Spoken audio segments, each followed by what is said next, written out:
The GK channel bu miyang tabiriba pumnamapu Gorbachov na aham makta taram na okchari.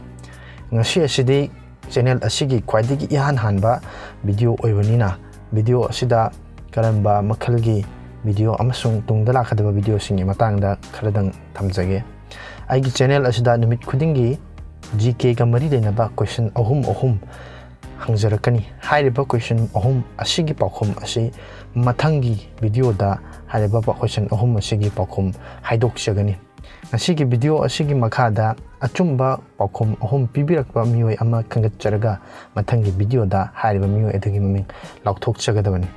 Aduna hairiba mioi adu mathangi numitki numidang wairam pung mari fawgi mamangda pibirakba mioi oigadabani.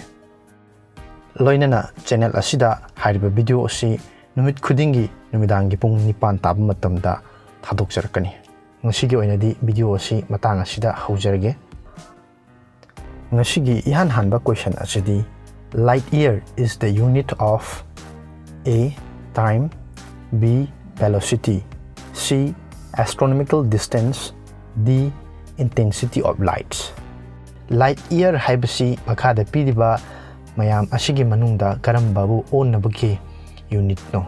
Ahanbada time, anisubada velocity, ahum subada astronomical distance, mari subada intensity of light. Mathangi anisuba question sidi the Indian Institute of Petroleum is located at A. Ankleshwar, B. Barauni, C. Dehradun, D. Digboy. Indian Institute of Petroleum haibasi karamba mafamda leibagi Ankleshwar, anisubada Barauni, ahum subada Dehradun, mari subada Digboy. Mathangi question asidi the first railway line in India was laid in the year A. 1857, B. 1853, C. 1885, D. 1905. Bharata ihan hanbo oina railway line asi semnaba habadi train chenabagidamagta semba chatnabasi karamba chahidagi haukibage. Ahanbada 1857, anisubada 1853, ahum subada 1885, marisubada 1905. Hairiba question ahum asigi achumba paokhum pibirakpa comment pibirakpa mioi ama khangatcharaga mathangi video da mahaki mingadu laukthokchagani amasung hairiba question ahum asigi achumba paokhum su mathangi video da haidokchagani.